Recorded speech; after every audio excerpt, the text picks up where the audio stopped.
Bonjour à tous, j'espère que vous allez bien. Aujourd'hui on se retrouve non pas pour parler parfum mais pour parler beauté de manière générale, puisque je me suis dit que ça pouvait être intéressant de varier un petit peu les thématiques que j'aborde sur ma chaîne.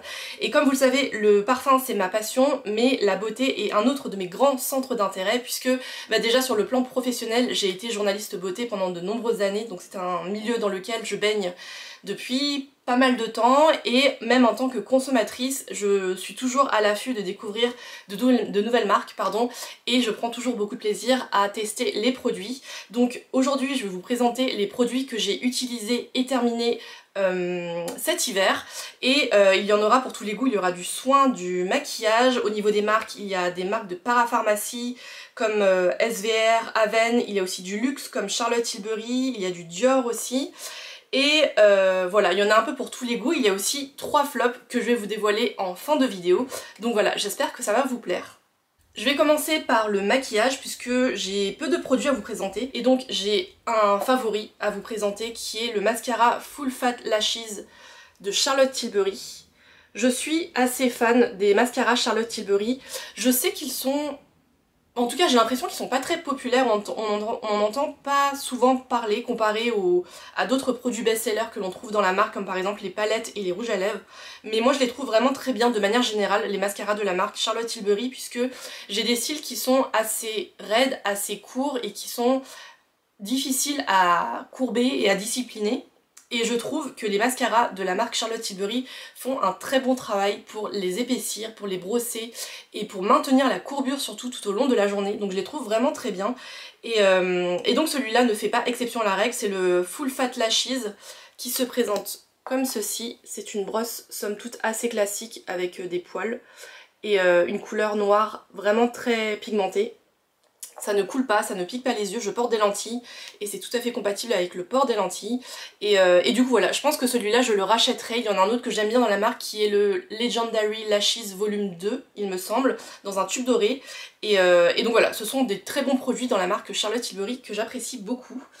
Et sinon j'ai aussi fini côté teint un correcteur de la marque Dior, c'est le Skin Correct Forever de la marque Dior qui se présente comme ceci. J'avais la teinte 0N, c'est un correcteur crème 24 heures, soin hydratant, haute couvrance. Alors moi côté cerne j'ai pas trop de problème, j'aime juste unifier le dessous de l'œil. La texture était dans mes souvenirs assez satisfaisante, avec une matière qui était facile à travailler au pinceau, avec une couvrance qui était légère à moyenne, même si je pense qu'elle pouvait être modulable selon vos besoins. Donc somme toute c'était un bon correcteur qui a fait son travail, mais je ne suis pas sûre de le racheter, parce que j'ai déjà testé dans le passé d'autres correcteurs dans cette gamme de prix qui étaient plus satisfaisants et plus agréables à travailler. Donc voilà la raison pour laquelle je ne suis pas sûre de racheter ce correcteur Dior, et je l'ai remplacé par un correcteur Shiseido en format stick, cette fois-ci de la gamme Synchro Skin. Et je ne vous ai pas dit le remplaçant de ce mascara Charlotte Tilbury qui m'a beaucoup plu. Je l'ai remplacé par un mascara Better Than Sex de Too Faced. C'est un best-seller de la marque que j'ai déjà utilisé à maintes et maintes reprises et que j'aime beaucoup. Donc voilà pour les deux produits terminés maquillage. Côté soin du coup j'avais 2 brumes à vous présenter. Celle-là je l'ai utilisée le soir, c'était une brume La Rosée tonique hydratante à la camomille et aux oligo-éléments.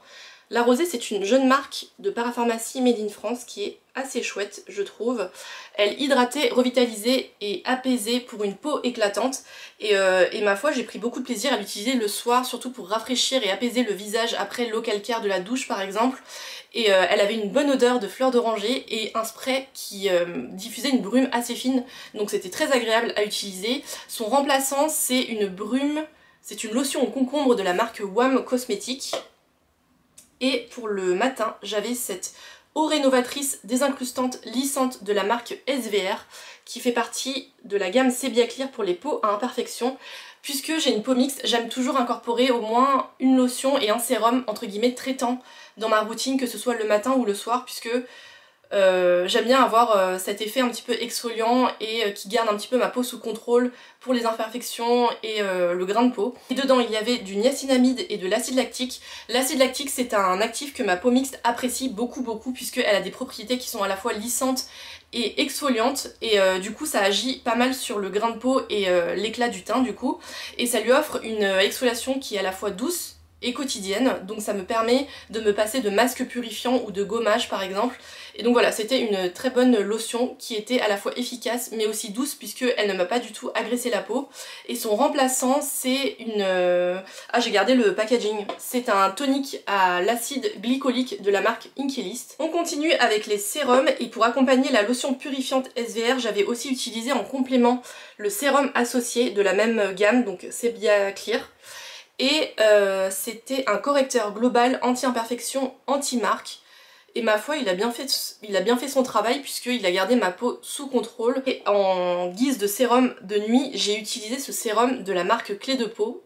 Il s'appelle donc le sérum tout simplement. Le packaging est magnifique. Et c'est une marque qui est japonaise, qui fait partie du groupe Shiseido si je ne me trompe pas. C'est un sérum qui coûte plus de 200 €. Je l'ai reçu gratuitement quand j'étais journaliste beauté et je l'avais gardé précieusement puisque je me suis dit que c'était probablement l'unique fois de ma vie où j'allais utiliser un soin qui coûtait aussi cher et je voulais vraiment voir ce que ça faisait sur la peau. Et alors écoutez, il a été efficace et agréable à utiliser puisque je trouve que ma peau était relativement belle et éclatante, mais je ne sais pas si je peux imputer ce résultat à ce sérum là en particulier ou si c'était à toute la routine que j'avais mise en place cet hiver. Et donc voilà, je suis pas sûre de vous le recommander parce que c'est un sérum qui coûte très cher et bien qu'il soit très agréable à utiliser et qui m'a donné de bons résultats, je pense qu'il y a des alternatives plus accessibles et qui donnent le même résultat. Donc voilà, si vous avez les sous et que vous voulez vous faire plaisir, bah n'hésitez pas, c'est un très beau produit de luxe. Mais si c'est pas le cas, il y a d'autres produits moins chers qui sont tout aussi efficaces. Et en remplacement de ce sérum là, qu'est-ce que j'ai en ce moment? J'ai un sérum en huile de la marque Eucérine dont je vous reparlerai, qui est anti-pollution il me semble. Et en remplacement de celui-là, qu'est-ce que j'ai? Je n'ai pas de sérum mais je l'ai remplacé par une huile purifiante de la marque Paille. Donc je vous en dirai bien sûr des nouvelles à la prochaine vidéo beauté. Et pour finir sur les soins du visage, j'ai 3 crèmes hydratantes à vous présenter, à commencer par la crème hydratante visage à 9 ingrédients de la marque Typologie. Typologie, c'est une chouette marque française qui est assez jeune, qui propose des choses à la fois naturelles, minimalistes et tout est fait en France. Et c'est une marque qui est vraiment très très chouette, je trouve. L'un de mes favoris de la marque, c'est l'huile démaquillante qui est vraiment très cool. Et donc cette crème hydratante, je l'ai utilisée en guise de crème de jour. C'est, je trouve, une crème relativement universelle qui va convenir à tous les types de peau. Elle est à 99% d'origine naturelle, elle est sans parfum et adaptée aux peaux sensibles. Elle hydrate bien sans laisser de film gras, donc voilà, je l'ai trouvée vraiment très cool à utiliser. Et sa remplaçante, c'est une crème hydratante aux probiotiques de la marque Crème. Et en guise de crème de nuit, j'ai quasiment fini cette crème revitalisante aux probiotiques de la marque Aurelia Skincare, qui est une très chouette marque, mais qui est premium, donc ce sont des soins qui coûtent relativement cher, mais je trouve toujours les textures très agréables à utiliser. Là je vais la finir, je l'ai pas tout à fait finie, mais je la finirai cette semaine. C'était une texture baume qui était assez épaisse, assez riche, mais pas grasse ni collante, donc je l'ai trouvée vraiment très très sympa. Et comme toujours, une très très bonne odeur de fleur d'oranger. Donc si vous avez envie d'une crème doudou pour le soir, qui conviendra aussi bien aux peaux sèches normales que mixtes et grasses, je vous la conseille fortement si vous voulez vous faire un grand plaisir, puisque c'est une très belle référence de la marque Aurelia Skincare. Et j'avais aussi un autre soin de jour à vous présenter. Je l'ai pas fini, mais en fait je l'ai retrouvé dans mes tiroirs et je l'ai pas utilisé depuis 2 ans. Donc je pense qu'elle est périmée, mais c'était une très bonne référence de la marque Ren Skincare. C'était la crème de jour protection globale qui était vraiment très très chouette pour l'hiver, puisque elle était hydratante, nourrissante, avec une texture qui était enveloppante mais pas grasse, donc parfaite pour ma peau mixte. Et voilà, c'était une très bonne crème pour l'hiver et je pense peut-être me la racheter un jour. On a fini ce dentifrice La Rosée avec mon chéri, qui est à 99% d'origine naturelle. C'est un dentifrice soin complet à la menthe bio, qui était ma foi très bien. C'est une bonne marque de parapharmacie comme je vous le disais.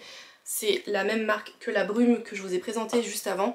Et c'était un très bon dentifrice qui était très efficace. Donc si vous recherchez un dentifrice à la fois naturel et de parapharmacie, je vous conseille vraiment cette référence de la marque La Rosée. On a aussi fini à grand regret ce soin lavant pour les mains de la marque Diptyque. c'est la solution lavante réconfortante pour les mains dans ce si beau flacon en verre. Bonne nouvelle, c'est une référence qui est rechargeable, donc je pense me racheter prochainement la recharge qui va avec ce flacon en verre. C'était un savon magnifique, c'est un savon de luxe puisqu'il coûte relativement cher. Mais alors il était vraiment très agréable à utiliser avec une texture qui était très luxueuse. Mon copain l'utilisait en disant celui-là on sent vraiment qu'il a coûté cher. Donc je sais pas comment vous pouvez l'interpréter, mais en tout cas c'était un très bon savon de luxe à offrir ou à s'offrir avec une odeur aromatique qui sentait bon la lavande mais qui n'était pas non plus trop dosée en lavande, pardon. Donc c'était une odeur très fraîche et très délicate comme c'est si bien fait à diptyque, et donc je rachèterai la recharge. J'ai aussi fini pour les mains cette crème main réparatrice de la marque Saint-Gervais Mont Blanc. Pour la petite histoire, c'est là où on va skier tous les hivers. C'est donc un domaine skiable, mais c'est aussi une ville thermale, et les thermes sont assez chouettes, on y est déjà allé 2 fois, et voilà, c'est à faire si vous passez dans la région. C'est une crème qui apporte douceur, confort immédiat et durable, pénètre rapidement et laisse un film protecteur non gras, et c'est exactement tout ce que ça fait. C'était une crème que j'utilisais en couche assez épaisse le soir avant de dormir, et ça réparait vraiment les mains le lendemain. Je les trouvais plus saines, et j'étais aussi pas mal soulagée niveau irritation et démangeaison. Donc voilà, c'était une très bonne crème que je n'utiliserai pas forcément la journée puisque la texture était assez épaisse et assez grasse, mais par exemple si vous voulez faire un soin vraiment costaud le soir avant de dormir, c'était parfait pour ça. Et donc je l'ai remplacé par une crème un petit peu moins costaud du coup, puisqu'on arrive vers les beaux jours, et je l'ai remplacé par une crème hydratante pour les mains Glossier. Dont je vous reparlerai. Et avant de passer au flop, j'avais 2 produits pour les cheveux à vous présenter. À commencer par ce shampoing T-Gel fort de la marque Neutrogena, qui est une référence que je connais depuis de nombreuses années, puisque j'ai le cuir chevelu qui est très sensible, qui me gratouille tout le temps, même quand il est propre. Donc c'est un peu la seule référence qui calme mes démangeaisons. Je l'ai déjà racheté en version 250 ml, mais c'est pas un produit à utiliser en permanence et en continu je crois. Donc je cherche un autre shampoing à utiliser en alternance avec celui-là qui soit plus doux et qui soit quand même nettoyant. Donc si vous avez une référence de shampoing doux et qui fait bien son boulot sans agresser le cuir chevelu, je suis preneuse. Mais en tout cas ça c'est une très bonne référence pour les cuirs chevelus sensibles. Et j'ai aussi fini ce shampoing sec de la marque Baptiste que je connais depuis de nombreuses années. Celui-là c'était la version fruitée et gourmande à la cerise. C'est un shampoing sec somme toute assez classique qui fait très bien son boulot et qui permet d'espacer les shampoings et qui est vraiment très cool. Donc je passe rapidement dessus puisque je pense que vous connaissez tous déjà la marque Baptiste. Je l'ai remplacé par un shampoing sec Chlorane pour varier un petit peu. Et du coup maintenant on va passer au flop pour clore la vidéo. Je suis désolée mais je me suis déjà débarrassée de 2 des 3 produits flop que je voulais vous présenter. C'est vous dire à quel point ils m'ont vraiment déçue. Je vous remettrai quoi qu'il en soit les visuels à l'écran des produits que je vous mentionne, à commencer par un gel nettoyant doux aux probiotiques de la marque Crème qui était vraiment nul pour les peaux mixtes à grasse, puisque moi en fin de journée j'ai pas mal d'impuretés à éliminer, j'ai aussi un excès de sébum à éliminer le soir, et j'ai donc besoin de quelque chose qui soit assez doux mais aussi costaud pour enlever tout ça et pour avoir cette sensation de peau nette. Et ce nettoyant là a été catastrophique puisque en fait j'avais encore un aspect encore huileux sur ma peau après le nettoyage. Donc peut-être que pour les peaux très sèches et normales qui n'ont pas ce problème d'impureté à éliminer, il vous conviendra probablement, mais pour tout ce qui est peau mixte et grasse, je vous déconseille vraiment ce nettoyant de la marque Crème. J'avais aussi un shampoing doux à la pomme DOP à vous présenter en flop, puisque du coup dans ma quête de shampoing à utiliser en alternance avec ce shampoing T-Gel de Neutrogena, je me suis dirigée vers ce shampoing DOP puisqu'il avait l'air somme toute assez classique et efficace, et en fait il m'a complètement agressé le cuir chevelu. Le lendemain j'avais des petits boutons et j'avais des plaques d'irritation sur mon cuir chevelu. Donc si vous avez les mêmes problématiques que moi au niveau des cheveux, je vous déconseille ce shampoing DOP à la pomme qui était vraiment pas bien, alors que chez DOP j'aime beaucoup le shampoing aux œufs. Le dernier flop dont je voulais vous parler, je l'ai gardé donc je peux vous le montrer.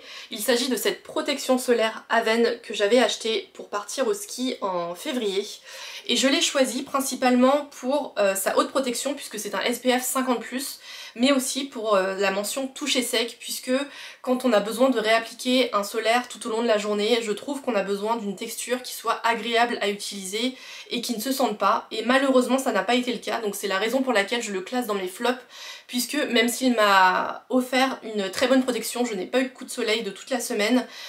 Je trouve qu'il ne respecte pas cette promesse de toucher sec, puisque la texture était somme toute assez classique. C'était une crème blanche qui malheureusement était assez épaisse et se sentait sur la peau. Donc voilà, je trouve que la promesse toucher sec n'y est pas du tout. C'est la raison pour laquelle je ne rachèterai pas ce solaire. Et je pense que pour mes prochains solaires, je me retournerai vers la gamme Antelios de La Roche-Posay que j'ai déjà utilisée dans le passé et qui m'a davantage convaincue. Voilà pour les produits terminés qui m'ont accompagnée tout au long de l'hiver. J'espère que cette vidéo vous aura plu. N'hésitez pas à me dire en commentaire si vous avez fait de belles découvertes en matière de cosmétiques récemment ou si vous avez eu de grosses déceptions. N'hésitez pas aussi à liker la vidéo si elle vous a plu et à vous abonner. Quant à moi, je vous retrouve dimanche prochain pour une nouvelle vidéo parfumée. Merci d'avoir regardé cette vidéo et à bientôt.